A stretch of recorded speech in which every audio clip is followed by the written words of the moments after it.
अस्सलामु अलैकुम वरहमतुल्लाहि वबरकातुहू। जमात पंजुम मज़मून माहौल का मुताला हिस्सा अव्वल। उन्वान सबक नंबर 21 काम में मसरूफ़ हमारे अंदरूनी आज़ा।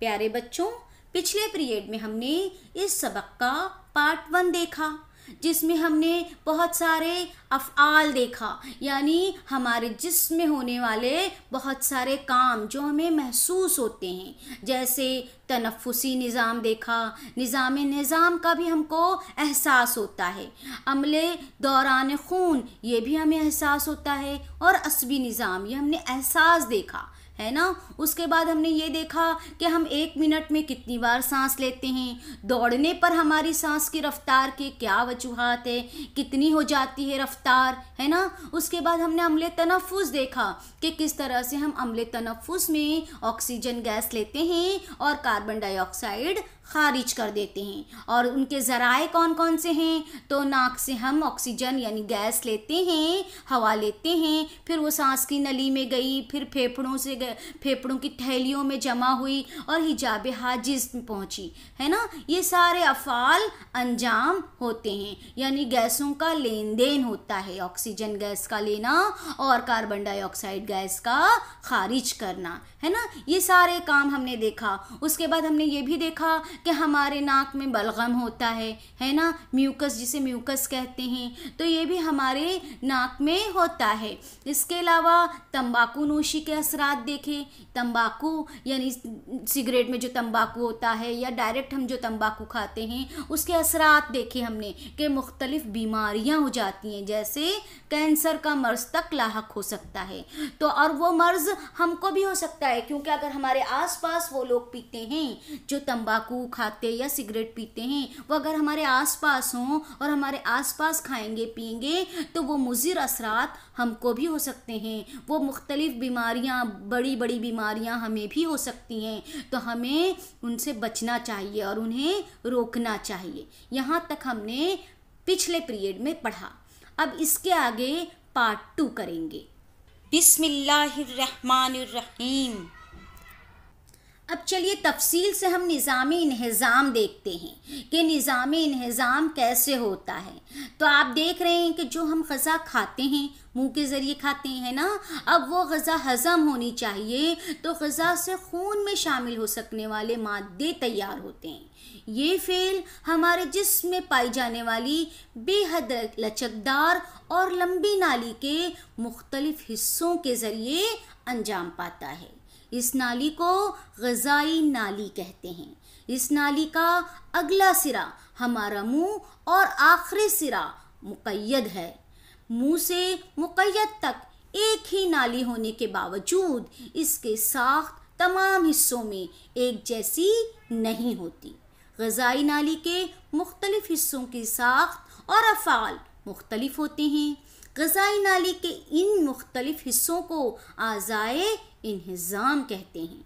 ग़ज़ाई नाली के बाहर पाए जाने वाले कुछ गुदूद हाज़मे के फ़ेल में मदद करते हैं। तस्वीर में आप देख सकते हैं, निज़ाम इंहिज़ाम में पहले हमने मुंह में खाना डाला, वो ग़ज़ाई नाली में गई, है ना। उसके बाद वो जिगर में पहुंची, है ना। उसके बाद पेट में पहुंची, यानी पूरी एक ही नाली है और अलग अलग वो हिस्से बने हुए हैं, वहाँ पहुंच रही है ना। छोटी आंत, बड़ी आंत और लास्ट में मुक़य्यद। वहाँ पहुँचने के बाद जो फजूल बेकार अशिया बच जाती है वो खारिज हो जाती है। याद रहेगा।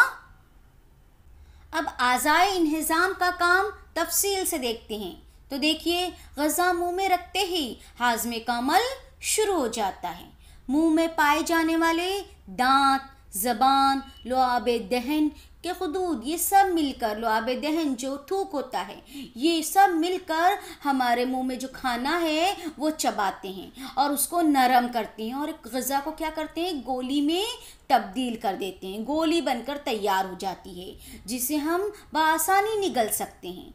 अब ये निगली हुई ग़ज़ा मुरी के ज़रिए, यानी ये नाली के ज़रिए, है ना, जो गले में नाली होती है, ये नाली के ज़रिए मैदे में पहुंचती है। मैदा थैली जैसा उज़्व है, तस्वीर में आपको नज़र भी आ रहा होगा, है ना। तो मैदा जो है वो थैली जैसा उज़्व है, इसमें ग़िज़ा दाखिल होती है। मैदे में कुछ हाज़मी अफ़आल अंजाम पाते हैं और ग़िज़ा में मौजूद बीमारियों के जरासीम का ख़ात्मा होता है। यहाँ ग़िज़ा पतली खीर जैसे मादे की हालत में होती है। ये आगे छोटी आंत में दाखिल होती है। बालिग़ इंसान की छोटी आंत की लंबाई तकरीबन 7 मीटर होती है। आंत में पाए जाने वाले हाज़मी रस की वजह से यहाँ हाज़मे के कई अफ़आल अंजाम पाते हैं। यहाँ कुछ ग़ुदूद के अफ़राद हाज़मे में मदद देते हैं। हाज़मे से जिस्म के लिए फ़ायदेमंद अशिया तैयार होती है जो खून में जज़्ब हो जाती है। बचे हुए मादे बड़ी आंत में जाते हैं। बालिग़ शख्स की बड़ी आंत की लंबाई 1.5 मीटर होती है। बचे हुए मादों में मौजूद काफ़ी पानी यहाँ जज़्ब होता है और फुज़ला तैयार होता है जो अमाए मुस्तकीम में जमा होता है। यहाँ ये फुज़ला कुछ वक्त के लिए जमा रहता है, बाद में ये फुज़ला मुक़य्यद के ज़रिए बाहर खारिज किया जाता है।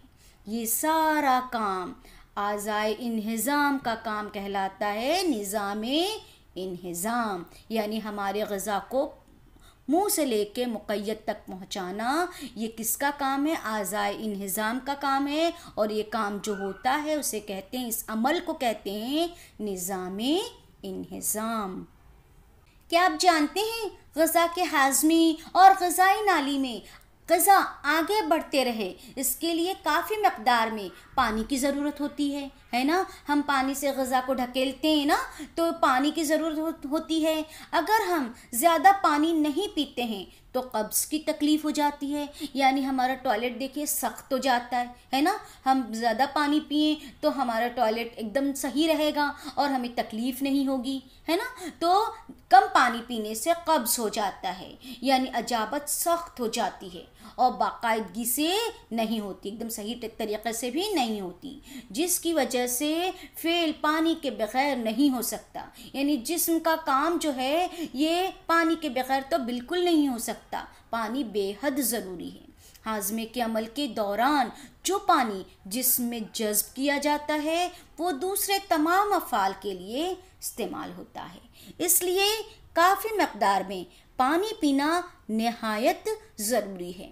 आप देखिए खाते वक्त भी हम पानी पीते हैं, बीच में भी पानी पीते हैं, लास्ट में भी पानी पीते हैं ना। और उससे क्या होता है, हमारे ग़िज़ा तो आगे बढ़ती ही है, लेकिन लास्ट में वो जब मुक़य्यद तक पहुंचती है तो एकदम आसानी से निकल जाती है ना। आप तस्वीर में भी देख रहे हैं, है ना, ब्लू कलर का ये क्या है? पानी है। वो हर जगह ग़िज़ा को ढकेल रहा है और आगे लास्ट तक लाके निकाल दे रहा है ना।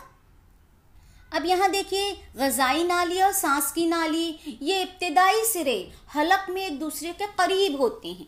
निगली हुई ग़िज़ा जब ग़िज़ाई नाली में दाखिल होती है तब सांस की नाली बंद रहती है। जल्दी जल्दी खाना खाते वक्त ग़िज़ा सांस की नाली में चली जाती है ना, तो हमें क्या होता है? ठसका लगता है। इसलिए कहा जाता है कि खाना जल्दी जल्दी ना खाएं, उजलत ना करें, धीरे धीरे खाएं और उसमें बीच में बातचीत भी ना करें, ताकि ग़िज़ा की नाली से सीधा ग़िज़ा अंदर पहुंच जाए, सांस की नाली में ना जाए और हमें तकलीफ़ ना हो, ठसका ना लगे। अब देखिए हम जो ग़िज़ा खाते हैं उसमें सबसे इम्पॉर्टेंट काम तो दांत करते हैं। आपको पता भी होगा हम क्या करते हैं, ग़िज़ा को मुंह में जब डालते हैं तो दांतों से चबाते हैं, है ना, उसको बारीक करते हैं और एकदम जब वो गोली बन जाती है तब उसे निगलते हैं। ऐसे ही निगल लेते हैं क्या? नहीं ना, हम ग़िज़ा को डायरेक्ट निगल नहीं पाएंगे। क्या देखिए हम दवाओं को, जो हमारी दवाओं की गोलियां होती हैं वो हम डायरेक्ट निगल पाते हैं क्या? बहुत तकलीफ़ होती है ना। थोड़ी बड़ी सी गोली हो जाए तो जल्दी नहीं, वो अंदर जाती ही नहीं, निगलने ही नहीं जमता है ना, तो बहुत तकलीफ़ होती है। तो इतना बड़ा लुक़मा हम निगल पाएंगे क्या खाने का? बिल्कुल भी नहीं। तो हम उसे चबा चबा के, दांतों से उसको चबा चबा के बारीक कर लेते हैं और जब बारीक गोली बनती है तब उसे निगलते हैं। अब ये दांतों का इतना इम्पॉर्टेंट काम है, तो आपने देखा तस्वीर में भी आपको नज़र आ रहा है कि दांतों के ऊपरी हिस्से में सफ़ेद सफ़ेद एक हिस्सा परत नज़र आ रही है ना, उस परत को कहते हैं एनिमल। ये दांतों की हिफाजत करती है। हाँ, ये मादा ऊपर की जानिब होता है और बहुत सख्त होता है और ये दांतों की अंदरूनी हिस्सों की हिफाजत करता है। अब हमको क्या करना है, हमको भी उसकी हिफाजत करनी है। वो एनिमल निकल जाएगा ना तो दांत के अंदर फिर कीड़े लग जाते हैं, तो हमें भी वो एनिमल की हिफाजत करनी है। तो हम क्या करते हैं, देखिए रोज़ाना सुबह शाम ब्रश करते हैं ताकि थोड़ा सा भी कुछ भी खाना और कुछ लगाना रह जाए ताकि वो ख़राब हो और कीड़े लग जाएं, एनिमल ख़राब हो जाए। इसके लिए हमको क्या करना रहता है, दांत को ब्रश से साफ़ करते रहना रहता है ताकि दांत सही रहें, उसकी हिफाजत करते रहना है ताकि उसमें कीड़ा भी नहीं लगे और एनिमल की भी हिफाजत होती रहे। अब आपको पता ही होगा कि खाना खाने में जो जायके होते हैं उसका हम लुत्फ़ उठाते हैं, है ना। अब ये जायके का लुत्फ़ जो उठाते हैं तो हमको कैसे मालूम पड़ता है, ज़बान से, है ना। हम ज़बान के ज़रिए जायके देखते हैं और उसके बाद नाक से हम क्या करते हैं, बू का एहसास करते हैं कि इसकी खुशबू है कि बदबू है, यानी वो ग़िज़ा अच्छी लग रही है हमको या हमको बास आ रही है उसमें से, है ना। तो हमको बू का एहसास नाक से होता है और हमारे जायके जो हमें नाक से मालूम पड़ते हैं। अब कभी कभी तो ऐसा भी होता है कि वो ग़िज़ा ख़राब हो गई होती है ना, तो हम क्या करते हैं, ज़बान पे रखते हैं, जैसे ही चखते हैं हमको समझ में आ जाता है नहीं ये ग़िज़ा ख़राब हो गई है ना, यानी थोड़ी सी उतर गई है या उसकी बू में भी थोड़ी सी तब्दीली आ जाती है ना, तो हमको समझ में आ जाता है कि ये ग़िज़ा ख़राब हो गई है और फिर हम क्या करते हैं, उस ग़िज़ा को नहीं खाते। यानी ख़राब ग़िज़ा हो गई है कि नहीं हुई है वो भी हमको ज़बान और नाक से समझ में आ जाता है। तो नाक और ज़बान ग़िज़ा को पहचानने का सबसे अच्छा ज़रिया है। चलिए, आपने पहले भी पढ़ा है, अब बताइए तो भला अम्ल तनफ़ुस में कौन कौन से आज़ा हिस्सा लेते हैं, कौन कौन से आज़ा हिस्सा लेते हैं अम्ल तनफ़ुस में, बताइए। सांस की नली, सबसे पहले तो नाक, है ना, नाक, फिर सांस की नली, गला, ग़िज़ा और सांस की नाली, है ना, उसमें ग़िज़ा की नाली भी रहती है लेकिन हम तनफ़ुस में सिर्फ सांस की नाली का इस्तेमाल करते हैं। उसके बाद फेफड़े, फेफड़ों में शाखें होती हैं, है ना, फिर फेफड़े जो हैं वो फूलते और पचकते हैं, हवा की थैलियाँ होती हैं, है ना। उसके बाद लास्ट में नीचे हिजाब हाजिज़ होता है, ये भी फूलता और पचकता है ना। हमने सब कुछ पढ़ा है। अब देखिए उज़वी निज़ाम यानी क्या।